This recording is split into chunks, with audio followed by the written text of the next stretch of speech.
Imagine dialing 999, desperate for help, and no one comes. Welcome to Broken Britain.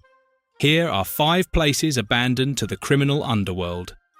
Place 5, Harlow. Picture a quiet afternoon in Essex.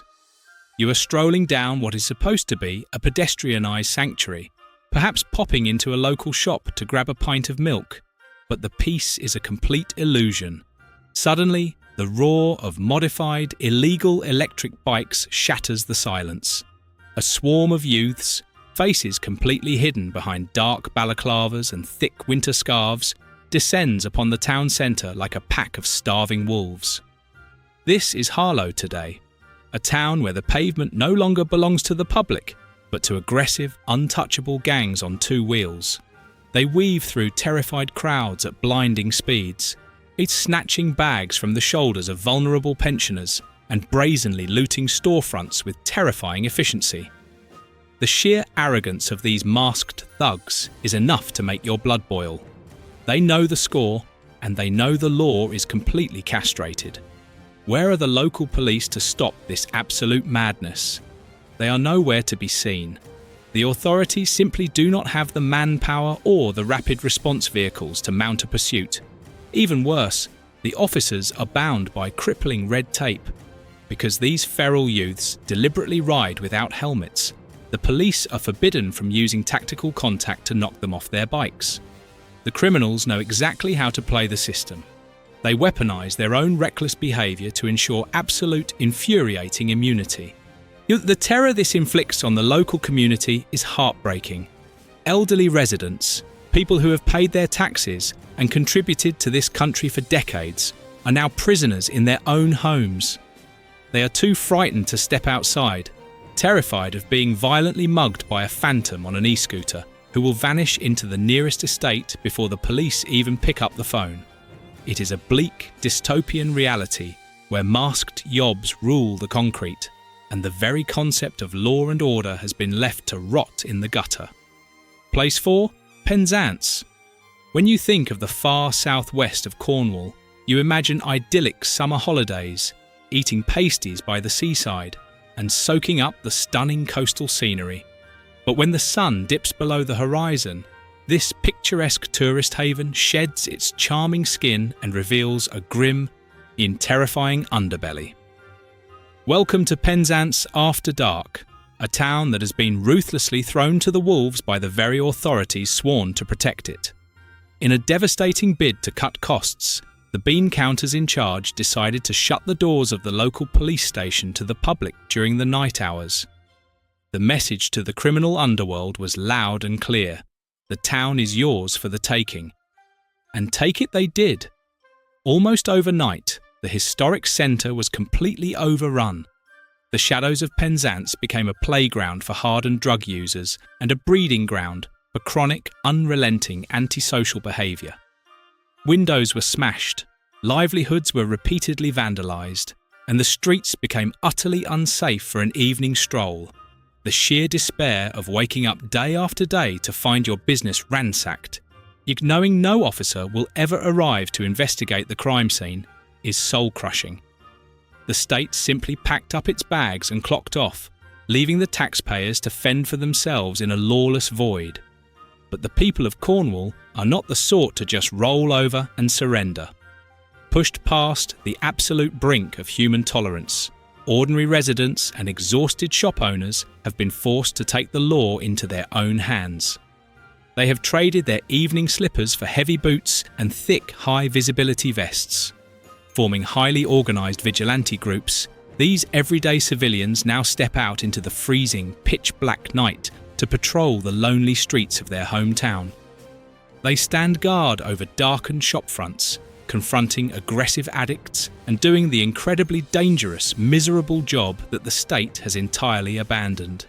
It is a shocking, shameful indictment of broken Britain, where honest citizens must risk their lives to protect their neighbourhoods because the police have simply vanished into thin air.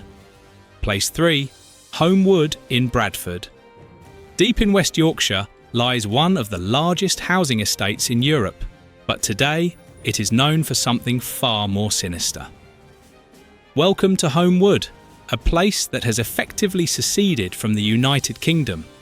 This is a bona fide no-go zone, a strictly prohibited area where the law of the land has been completely replaced by the law of the jungle. The soundtrack to life here is not birdsong, but the aggressive, deafening roar of stolen high-performance cars and illegal quad bikes tearing up the grassy verges and churning the streets into thick mud. Gangs of feral youths act as the local warlords, each dictating exactly who comes and goes.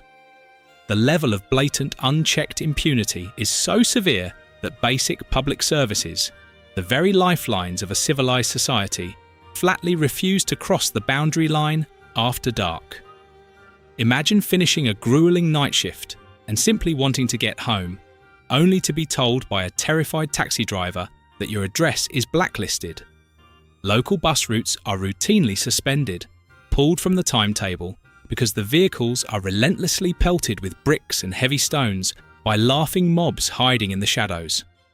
The drivers are too frightened for their lives, and frankly, who can blame them? Even emergency responders hesitate. The police do not merely patrol Homewood, they mount military-style incursions. They only dare to enter the labyrinth of this estate in overwhelming numbers, are locked safely inside heavily fortified riot vans.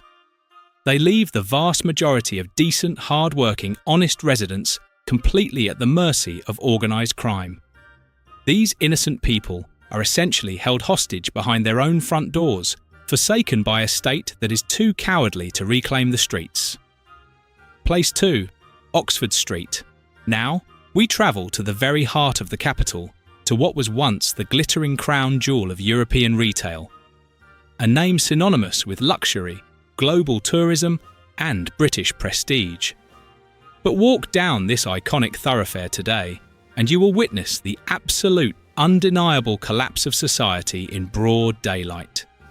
The state has essentially thrown its hands up in defeat, quietly adopting a completely disastrous unofficial policy of ignoring shoplifting. If the stolen goods amount to less than £200, the authorities simply will not turn up. The criminals know this loophole perfectly.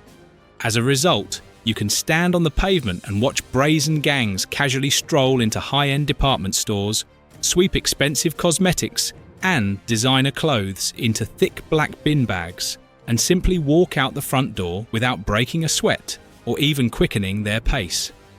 It is a sickening display of daylight robbery with zero consequences. But the absolute pinnacle of this retail apocalypse arrived with the horrifying era of social media looting. Organised through viral posts on messaging apps, hundreds of masked teenagers descended upon Oxford Street on a sunny afternoon with one singular, terrifying goal: total anarchy. They stormed through the doors of flagship stores like a swarm of locusts, violently pushing aside terrified tourists and helpless shop assistants. The police response was so utterly pathetic and overwhelmed that the retail industry realised they were completely on their own. Now, to merely survive, these shops are forced to employ literal armies of private security guards. Giant men in stab vests standing shoulder to shoulder at the entrances, resembling heavily armoured riot squads rather than shop greeters. Oxford Street is no longer a glamorous shopping destination. It is a fortified commercial fortress in a lawless capital, entirely abandoned by the Metropolitan Police. Place 1. Southend-on-Sea. Southend-on-Sea was supposed to be a beacon of coastal pride, recently elevated to the grand status of a city. For generations, it has been the quintessential British seaside escape, famous for its record-breaking pier, sweet candy floss, and screaming roller coasters. But when the height of summer arrives, this beloved tourist trap transforms into the ultimate, terrifying symbol of our nation's collapsing order. The crisis does not brew locally, it is imported directly from the capital. Ruthless, bloodthirsty gangs board the trains departing from London stations, treating the railway lines as their own personal transport network to a literal war zone. They do not come with buckets and spades for a paddle in the estuary. They travel fully armed, concealing enormous lethal machetes and hunting knives down the legs of their tracksuits, entirely unchallenged by any transport police or ticket inspectors along the journey. The moment these feral youths spill out of the station and hit the bustling seafront, all hell breaks loose in the blazing sunshine. The violence escalates with terrifying, explosive speed right in the middle of the tourist promenade. Rival postcode gangs clash violently on the sand and the pavement, turning a family day out into a scene from a horrific dystopian nightmare. The local police forces, completely starved of resources and brutally outnumbered by the sheer volume of armed thugs, are left totally impotent, scrambling to control a situation that is utterly beyond their grip. They are forced to panic and smash the emergency glass, enacting extreme, desperate measures like Section 60 stop and search orders across the entire seafront.